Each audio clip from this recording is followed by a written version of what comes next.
Bonjour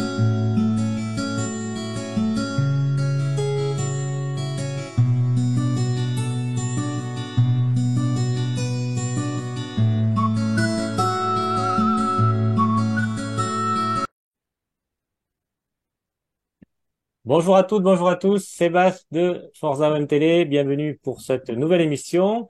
Il y a déjà eu des émissions Ouvre ton cœur. J'ai renommé le nom qui était, il existait déjà auparavant. J'avais fait déjà les émissions sous ce nom-là. Voilà, c'est des paroles de supporters. Donc, on accueille aujourd'hui Eric. Bonjour Eric.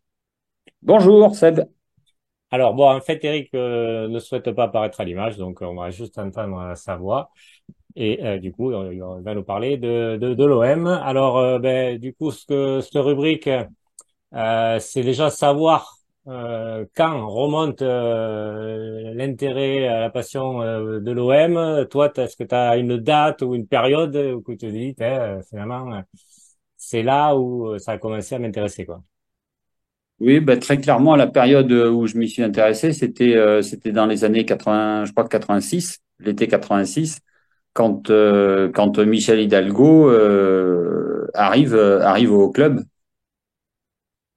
D'accord. quand il, quand il est recruté, on sent qu'il se passe quelque chose parce que c'est un grand nom du football français. Et moi qui suis abonné à l'époque à 11 et à Mondial, je suis tout ce qui se passe et on sent que ça commence à frémir, enfin qu'il se passe quelque chose à Marseille en fait.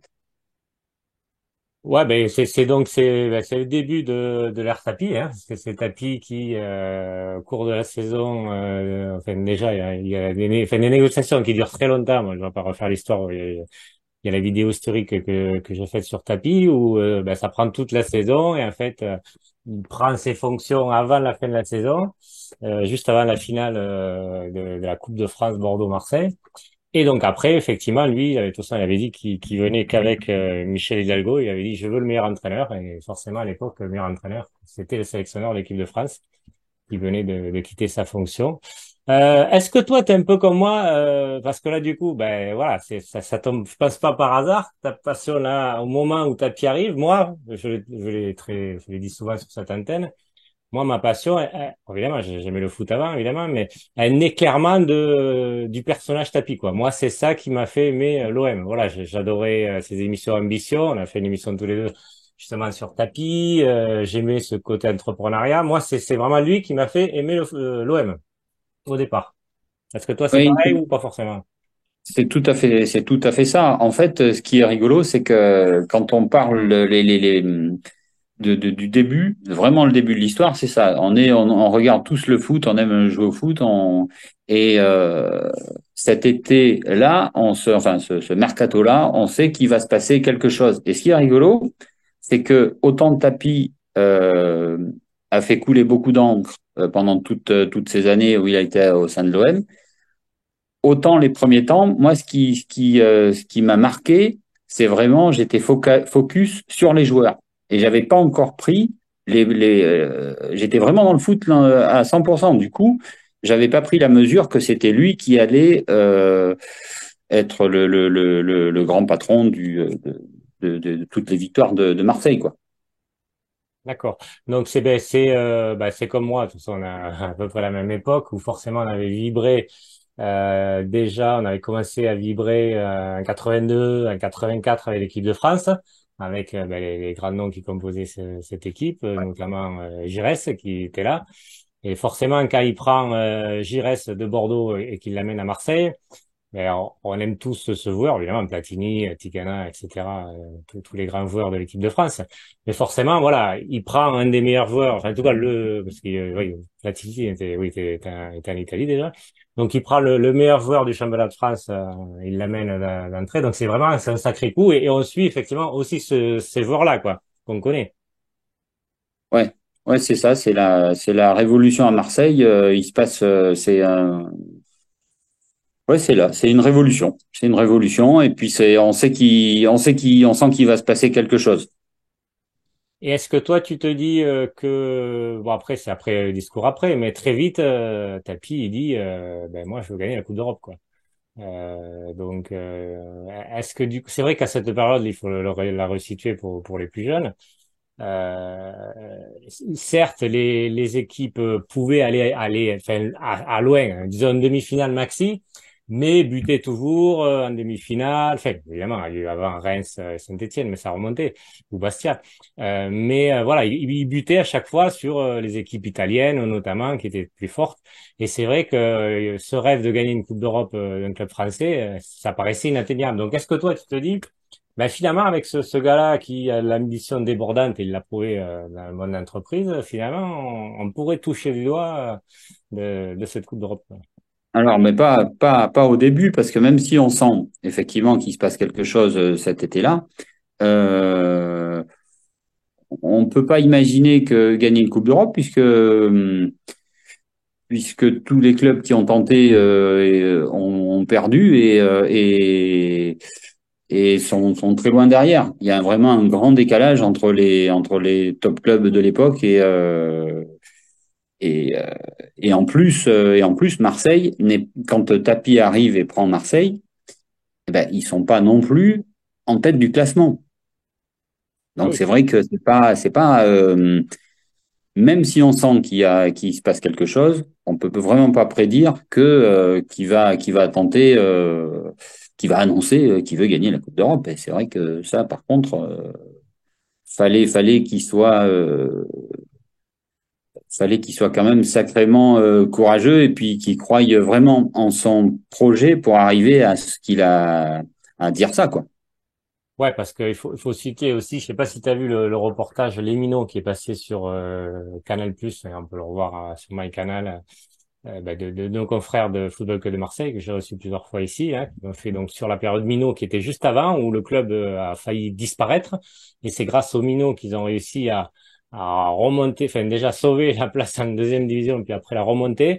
Et c'est vrai que là, ils étaient remontés, mais le club VGT était loin de pouvoir espérer aller tutoyer les sommets Et, en France. Donc lui, c'est vrai qu'il arrive et bon, c'est un peu la dernière chance, quoi. Donc, ouais, ouais, ouais. Et puis alors l'époque des minots, oui, j'en ai beaucoup entendu parler, beaucoup vu de reportages, mais par contre, j'ai pas vu celui-ci. celui-là, Mais c'est une pépite. Là, vraiment, il faut. oui, ce C'est- serait à voir, ouais, si, c'est si vrai. tu, si tu peux voir, si t'as MyCanal, tu peux le voir, ça serait. Donc voilà. Donc après, donc il y a l'équipe. La première année, bon, il y a quelques joueurs déjà. Il fait déjà un mélange de très bons joueurs et de jeunes. À l'époque, c'est ça. C'est vraiment un mix avec le centre de formation et les jeunes. Et là où vraiment ça décolle, c'est l'année 87-88. Moi, c'est là où vraiment je savais que j'étais avant, mais là où c'est vraiment je me suis pris moi de passion pour l'OM.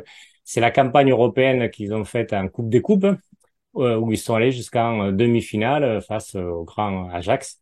Et là, il y avait vraiment une passion qui était débordante et on sentait que l'OM déjà pouvait aller peut-être gagner une Coupe d'Europe. Bon, ça s'est arrêté en demi-finale, mais il y avait vraiment quelque chose. Il y avait déjà des joueurs, il y avait déjà Pelé à l'époque, qui était tout jeune, mais donc ça aussi, toi, tu l'as vécu, comment tu l'as vécu cette épopée européenne?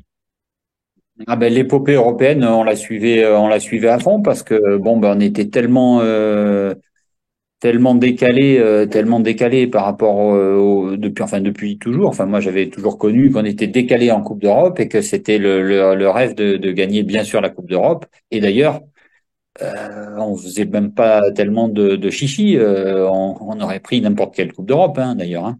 C'était donc c'est vrai que quand il a annoncé qu'il allait tenter la Ligue des Champions, enfin la Coupe des Champions, c'est vrai que ça paraissait dingue. Mais tout de suite, voilà, il y a eu des résultats. Il a su tout de suite insuffler, comme tu disais, en prenant alors bien sûr, avec un entraîneur comme il a pris, c'est sûr que c'était mieux.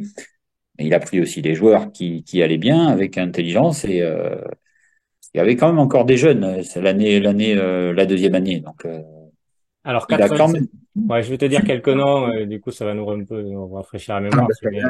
Là, je les connaissais, moi à l'époque, je les connaissais tous par cœur, mais tous les joueurs de Ligue 1, hein, c'était Ouais. vraiment en Ah oui, oui, mondial, je toi les t'avais connaissais. l'album Panini. Ah ben, l'album Panini, mais j'étais abonné à 11, à Mondial, c'était un truc de fou quand même. Alors il y avait Bell Rafraîchis-moi la notamment. mémoire. Rafraîchis-moi la mémoire.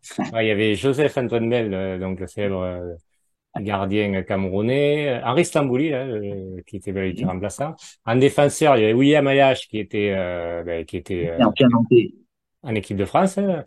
Il y avait Carlen Foster qui était là, qui était quand même un très gros défenseur de l'équipe d'Allemagne, hein, qui avait fait une grande Coupe du Monde. Yvon Leroux, qui était aussi en équipe de France.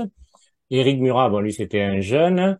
Il y avait au milieu Abedi Pelé, hein, bon, qui était assez jeune, hein, il avait 24 ans à l'époque. Il y avait Benoît Coé, il y avait, c'était un jeune aussi. Ouais. Jean-François Domergue, moi, je l'ai bien connu parce que bon, je suis à côté de Toulouse. Vous connaissez ouais, par Toulouse. Ouais. Ouais. Il y avait Patrice Serrault, Bernard Gengini, qui était quand même un sacré milieu de terrain aussi, qui était aussi en équipe de France. Bien sûr, ouais, c'est ça. C'est qu'en fait, on est en train de citer quand même plein de gars qui sont passés par l'équipe de France. Déjà, hein, déjà. Donc il y avait quand même une équipe costaud.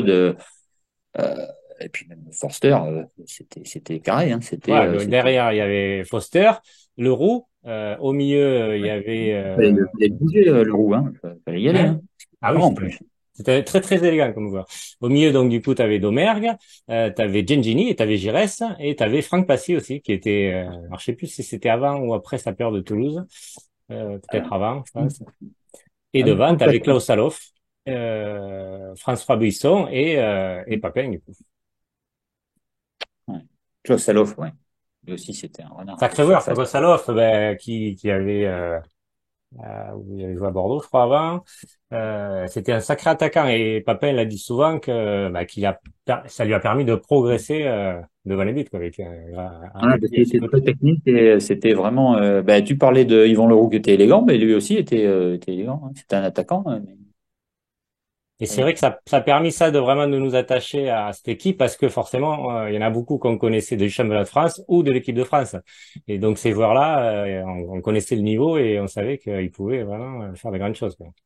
Ouais, parce qu'il a pris dans les clubs. On a cité un peu Bordeaux, Nantes, Monaco, et après, il Oui, les il a prenait fait de toute venir façon, à ouais, l'étranger. dans les meilleurs clubs, les meilleurs joueurs qui pouvaient prendre, quoi. Saloff ouais, il venait de l'étranger, par contre.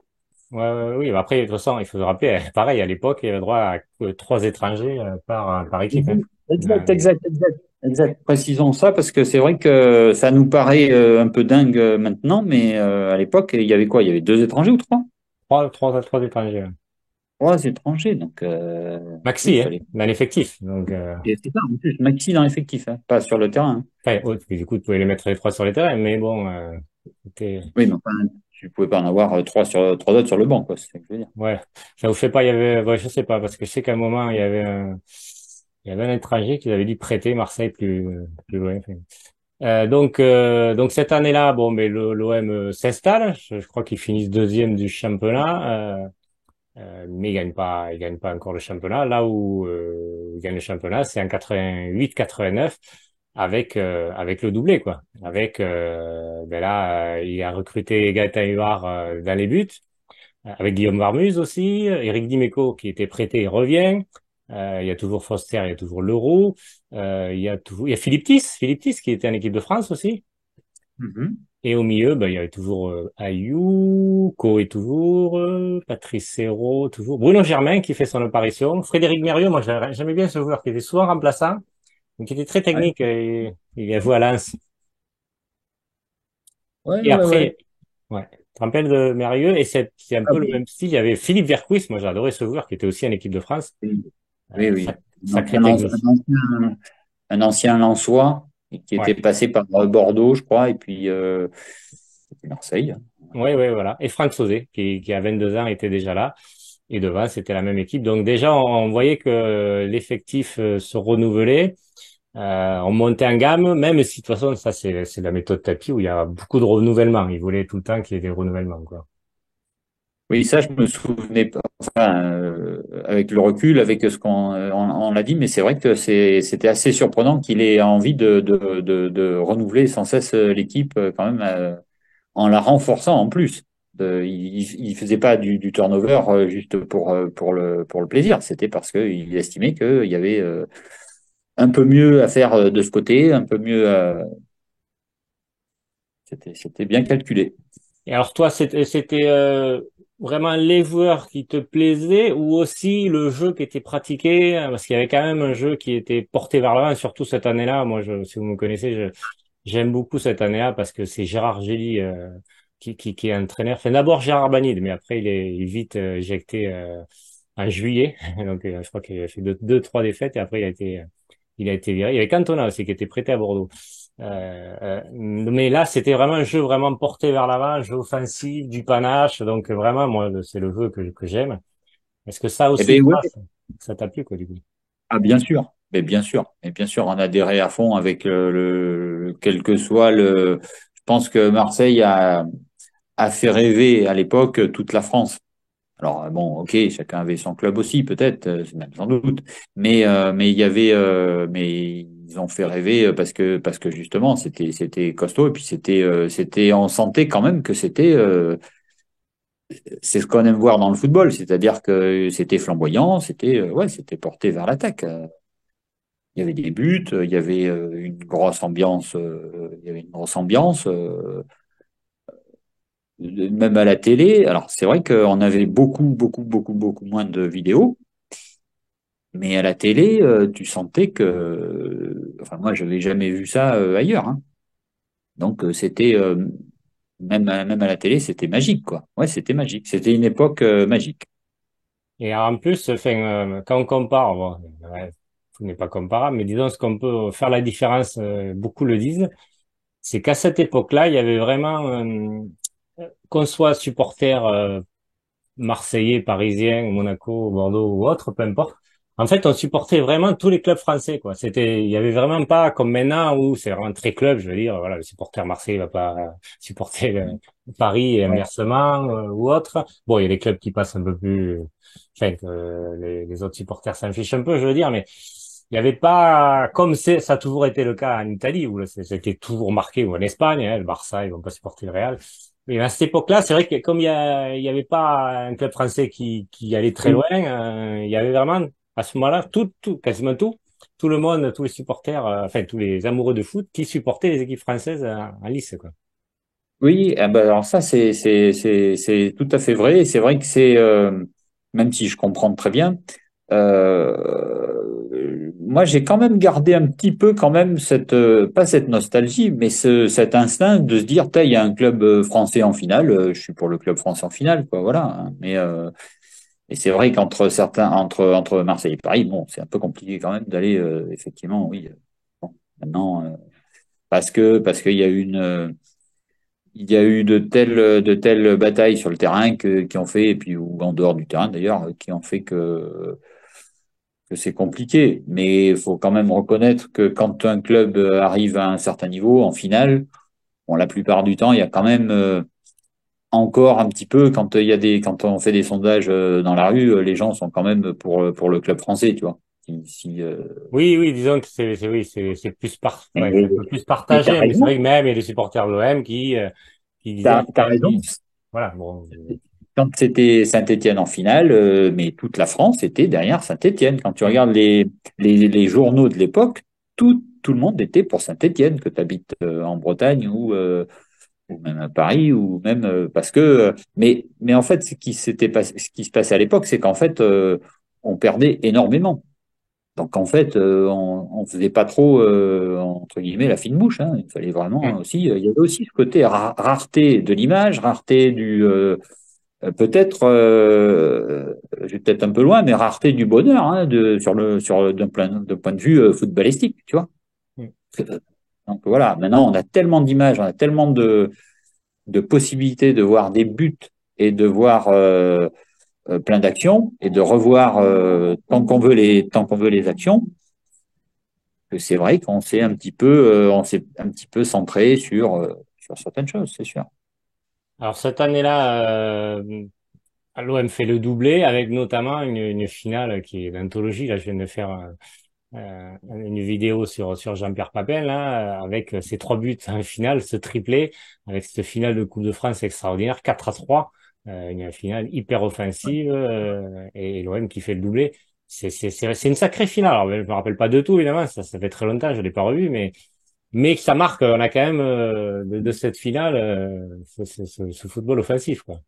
Je suis d'accord sur le fait que c'est sans doute une des plus belles finales de coupe qu'on ait pu voir, hein. Avec autant de buts, avec autant de suspense. Moi, pas de bol. Je suis allé voir la finale l'année d'après. C'était encore Marseille-Monaco, mais Monaco a gagné. Et puis le match était vraiment. Ils ont gagné Mm. dans les dernières secondes sur un but, je crois, de Passy. Et c'est vrai que c'était moins rigolo, mais bon, c'était sympa quand même, hein. Avec cette bise de Papin à Mitterrand, c'était aussi Ouais. assez atypique comme truc. Ah oui, Ah, ben Papin, ouais. il, il a marqué les esprits. Il a marqué les esprits, c'est vrai. C'est vrai, mais c'est Mitterrand qui veut lui faire la bise, en fait. Je crois pas que ce soit lui qui tente. C'est lui, j'ai vu Ah, la si, si, vidéo, mais il l'a dit qu'en fait, c'était un pari. Enfin, il voulait lui faire au départ la brise sur le front, je crois. Il a dit, bon, après, c'est un peu dégonflé. Il l'a fait sur la joue, mais, enfin, il lui a demandé, est-ce que je peux vous embrasser? Et donc, Ah ouais, ouais, ouais, ouais, ouais, si, d'accord. si, c'était, on va passer à, bon, après, on va aller un peu plus loin, mais d'abord, c'est vraiment les grosses années que tous, forcément, on a vécu. Certains, beaucoup qui disent, oui, il faut arrêter avec cette nostalgie. Oui, mais ouais, il faudrait aussi que l'OM gagne maintenant, quoi. C'est ça. Et puis, et puis même, non, mais c'est sûr il faut voir, il faut rêver cette année, il faut rêver les années d'après sur d'autres choses. Les supporters ont raison. Mais je pense que tout le bonheur qu'on a pu avoir pendant ces années-là, ben, faut surtout pas le refouler. Faut après ceux à qui ça embête, bon, après, ils peuvent aussi passer le truc. Mais moi, je sais qu'on en a souvent parlé tous les deux. C'était un tel bonheur que faut pas se priver d'en parler de temps en temps, hein. Voilà. Ouais, voilà, voilà.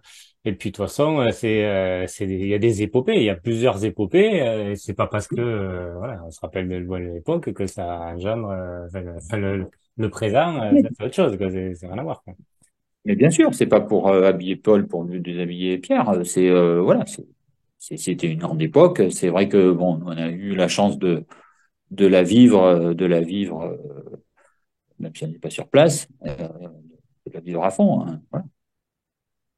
Alors après, on va dire juste les deux années suivantes, ça monte vraiment en gamme là. L'OM 89, 90, 90, 91. Pour moi, c'est les deux plus belles équipes qu'il y a eu de l'OM et même qui comptent quand même parmi les très grandes équipes européennes. Enfin, en tout cas, cette époque-là et les années un peu avant. Bon, après, il y en a eu d'autres, évidemment, mais où là, vraiment, il y a une équipe de fous, des joueurs extraordinaires, un jeu vraiment fou avec les Waddle, avec des Moser, avec des Francescoli. Et je fais les deux années, hein, avec, Ouais. enfin, avec Stojkovic, moi, évidemment, que j'adore. Enfin, il y a eu vraiment des très, très grands joueurs et des joueurs extraordinaires qui vous font vraiment, pour le coup, chavirer et qui vous donnent des émotions folles, quoi. Des Papin, des Waddle, des Stojkovic, des Francescoli et des Moser, c'est fou, quoi. Ouais, ouais. C'est vrai que bah nous, c'est vrai qu'on n'était pas du tout habitués à des Sud-Américains, on a ou en tout cas pas de ce niveau-là. Je dis pas qu'il y en avait pas, mais bon, mais comme on disait tout à l'heure, déjà, il y avait moins d'étrangers dans chaque équipe.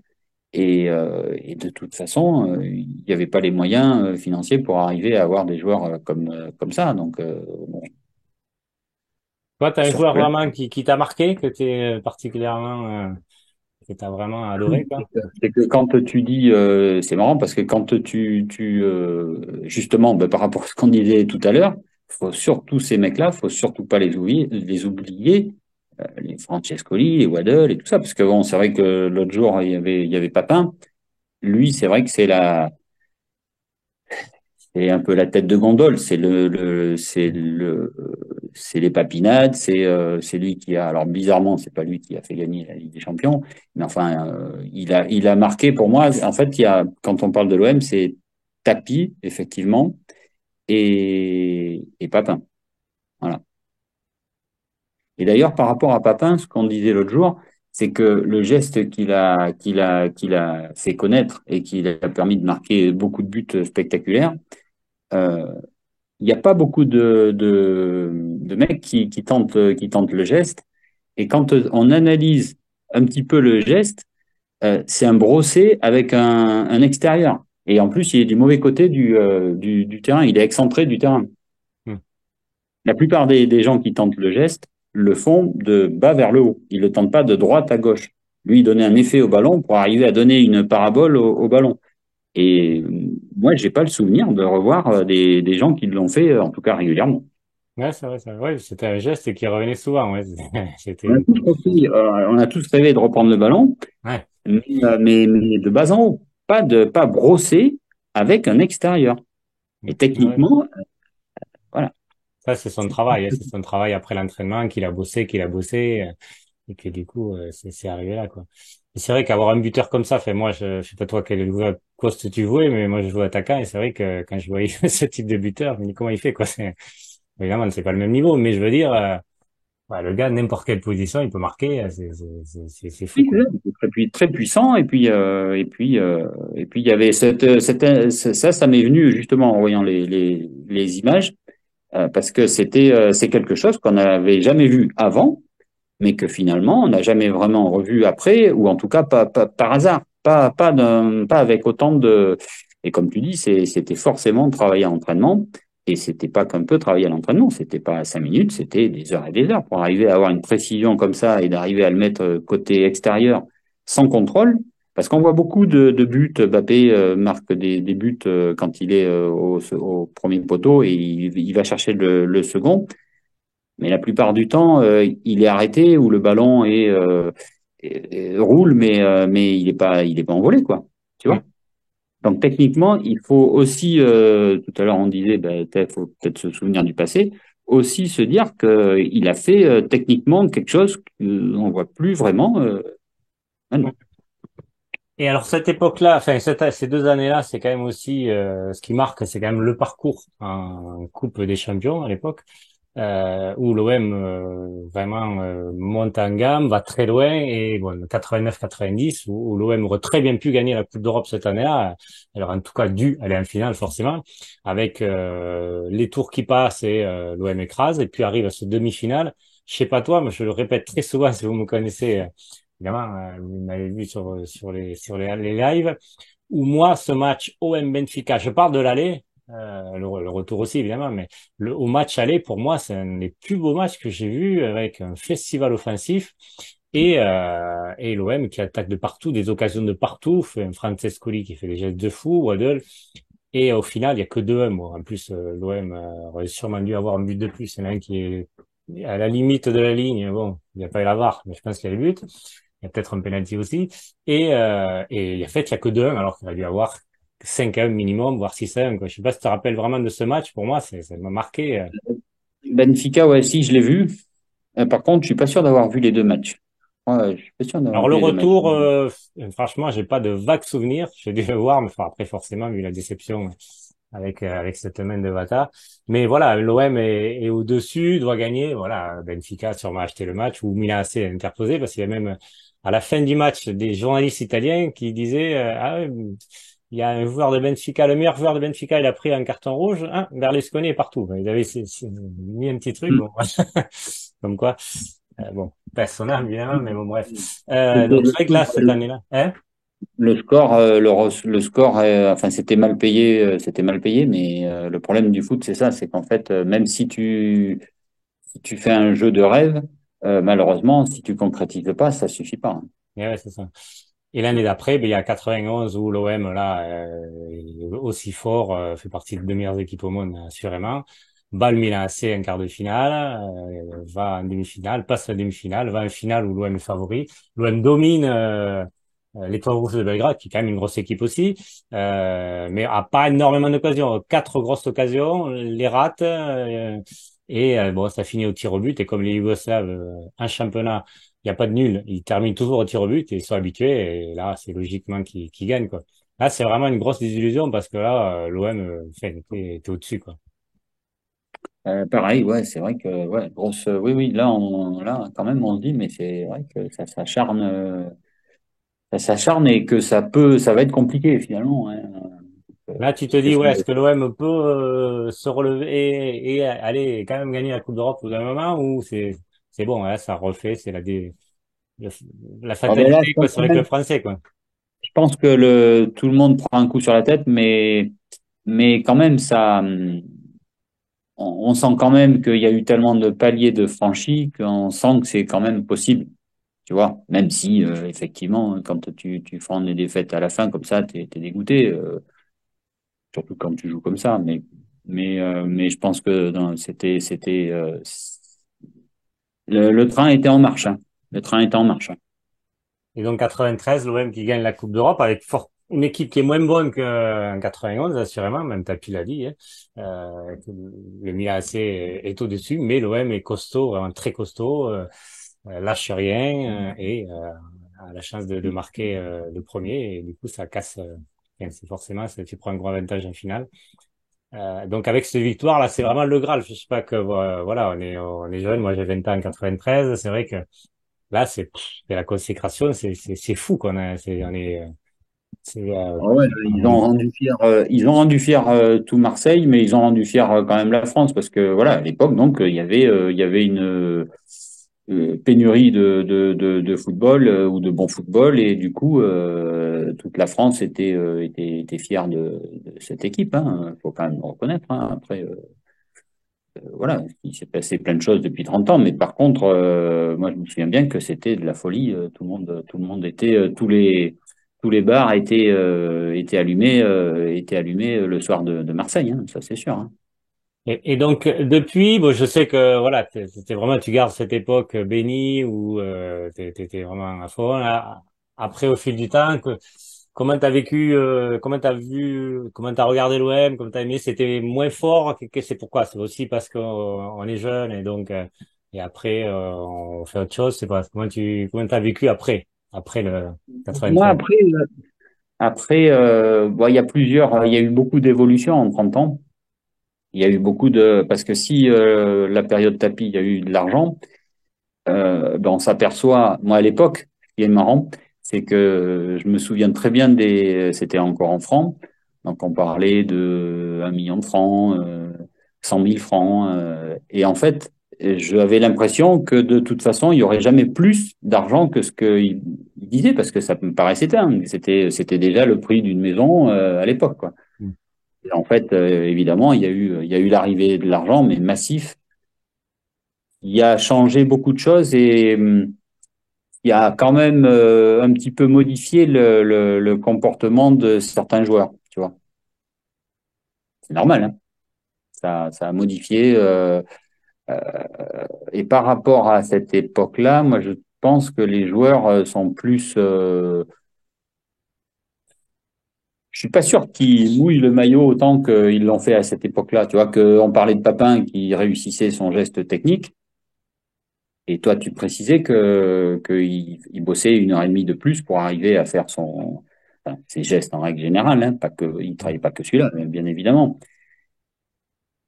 Mais si tu veux, ça me faisait penser quand même, quand j'ai vu ta vidéo sur Papin, que les grands joueurs bossaient plus, arrivaient avant, partaient après. Bon, on parle souvent de Ronaldo.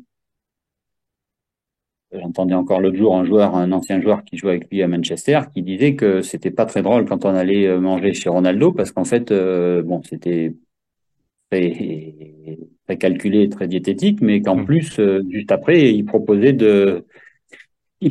d'aller faire piscine, mais des longueurs, quoi. Enfin, bon, voilà.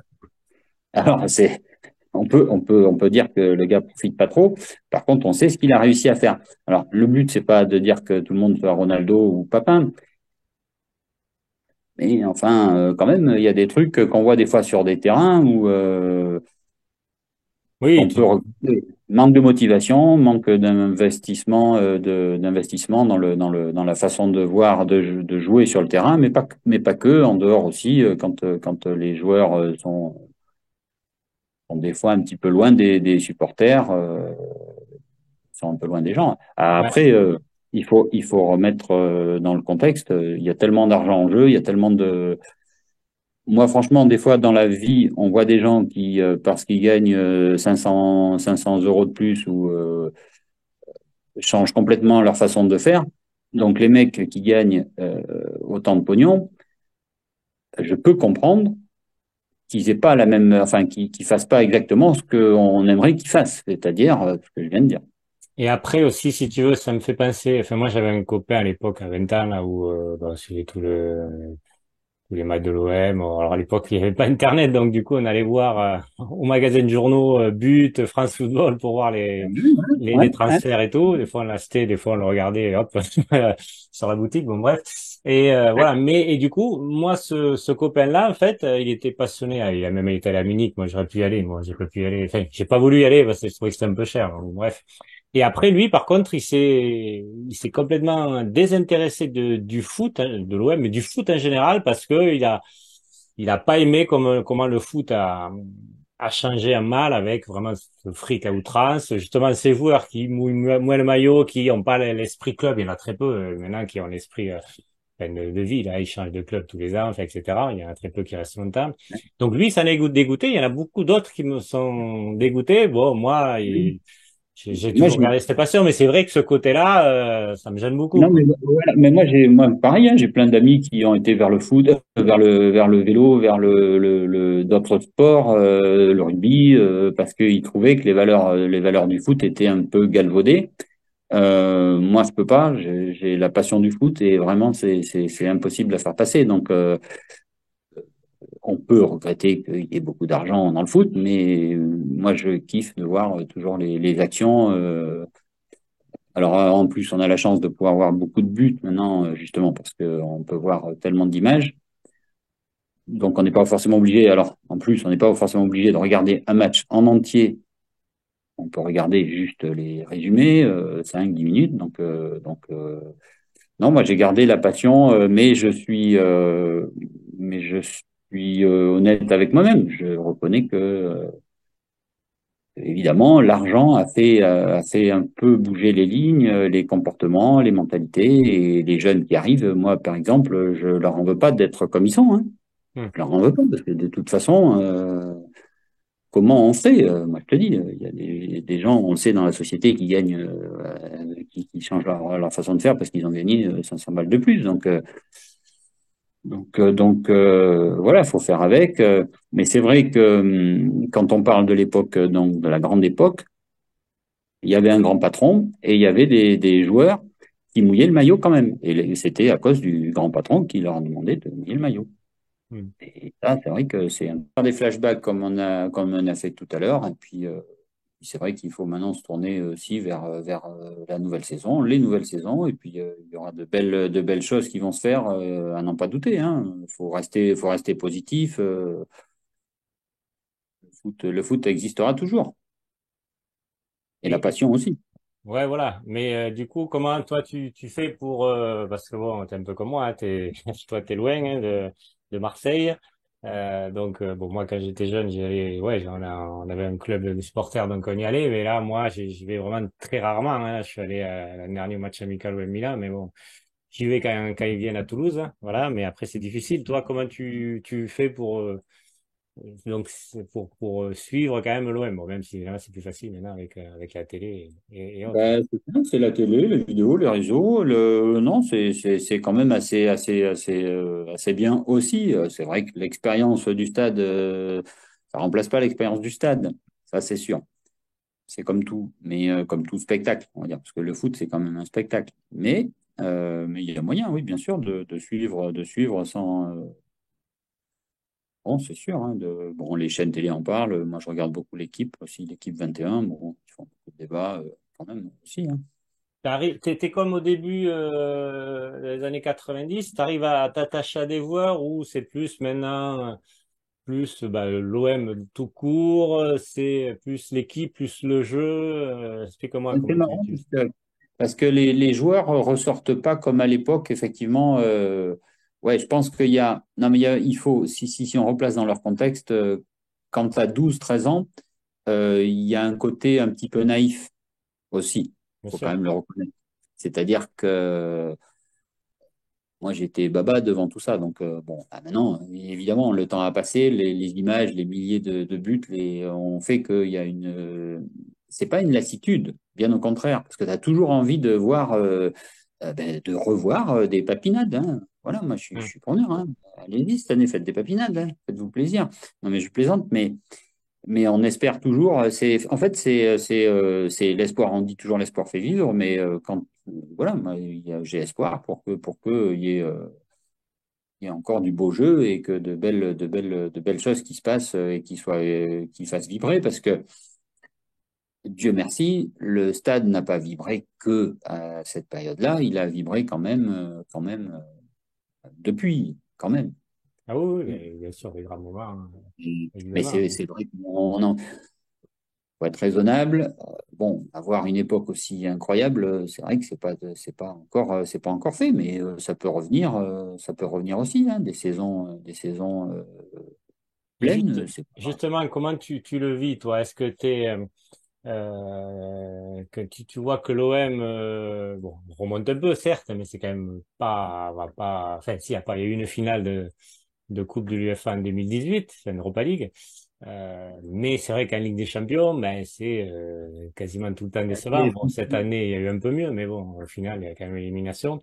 Est-ce que tu es vraiment dans se dire, bon, on n'y arrive pas, je suis vraiment très frustré, c'est énervant, ou alors toi, tu es plutôt dans le truc, bon, tu sais que l'époque bénie, elle est derrière, et finalement, tu prends, tu le vis C'est moins de mal, comment tu vis ça, toi? c'est un peu tout ça, parce qu'en fait, il y a de la frustration, il y a aussi de l'espoir, parce qu'on se dit que pourquoi, parce que c'est marrant, parce que à l'époque, c'était Marseille qui investissait le plus. Non, maintenant, c'est plus le cas.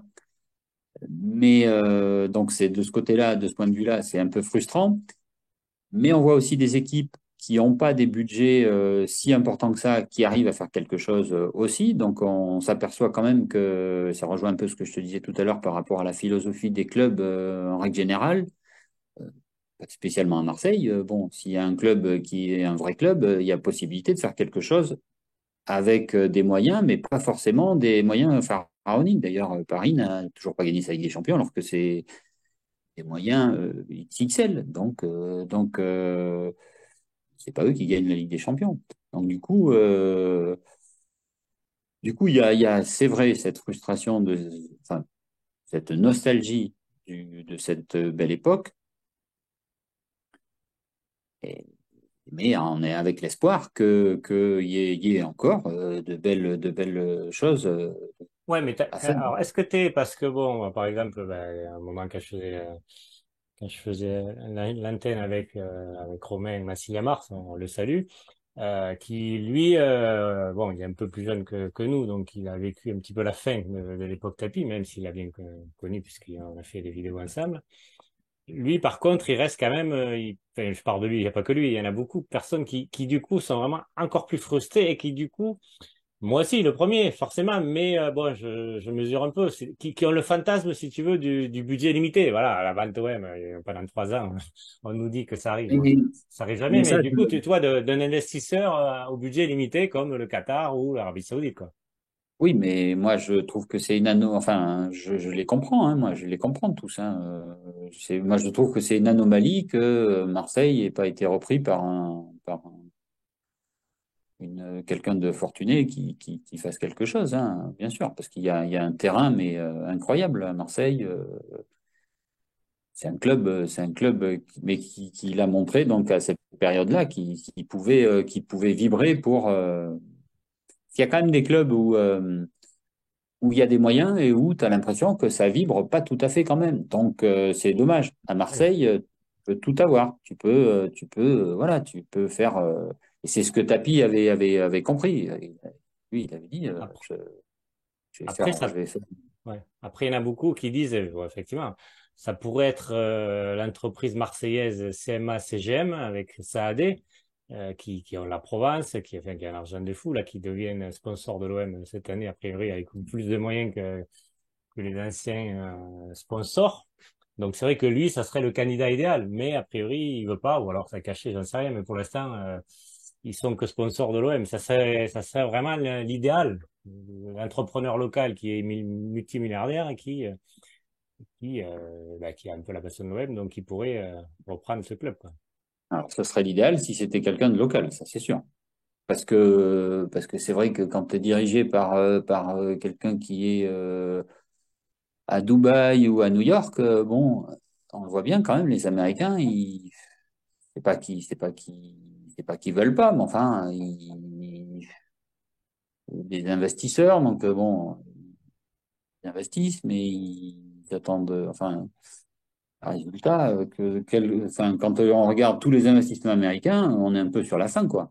Oui, Pas que à Marseille, hein, d'ailleurs. oui, mais il y en a eu même encore pire Ah ouais. Ouais, ailleurs. ouais. Donc c'est vrai moi, je me tournerai pas forcément vers les Émirats, mais même si c'est vrai qu'ils ont le vent en poupe en ce moment, mais on sait qu'il y a des Chinois, des Indiens, il y a plein de gens dans le monde qui ont des gros moyens. Donc, ben, faut aussi faut aussi que peut-être que il n'y a pas d'investisseurs français. Il faut peut-être arriver à trouver des solutions. Après, on en avait déjà parlé. Je crois je comprends pas pourquoi un club comme Marseille ne tenterait pas, avec autant de supporters à travers la France et peut-être au-delà même, un peu un système à la Barcelone. Oui, Avec on avait reçu d'ailleurs le dirigeant, enfin, le responsable de OM Socios, qui veut justement faire des socios à Marseille comme en Espagne. et ça, moi, ça me paraît aussi une autre piste, hein. Mais est-ce que tu es en colère par rapport à Frank McCourt qui, lui, n'investisse pas? Il a encore redit ces jours-ci, ces derniers jours, qu'il veut pas remettre un copec. Mais il en a mis beaucoup, c'est vrai, mais il veut pas remettre maintenant au pot. L'équipe dirigeante doit se débrouiller avec ce qu'elle a. Et bon, on l'a bien compris depuis des années qu'il est là, que bon, le foot, il s'en fiche, il connaît rien d'ailleurs. Et lui, c'est comme business. Et même là, on vient d'apprendre là par la province que même ses ambitions qu'il avait au niveau immobilier à Marseille, ben là, finalement, il a laissé tomber. Et donc, il est très, très loin des affaires à Marseille, hein. Oui, c'est pas Voilà. bon signe, ça. Vous n'avez pas appris, oui, ça, j'ai pas entendu. Ouais, ça va juste d'être de sortir là. Donc, ça veut Ouais. dire que le seul truc, l'intérêt qu'on voyait, enfin, qu'on avait compris, c'était de faire du business avec l'immobilier à Marseille. Ça, même ça, il a laissé tomber parce qu'il a vu que c'était pas pour lui.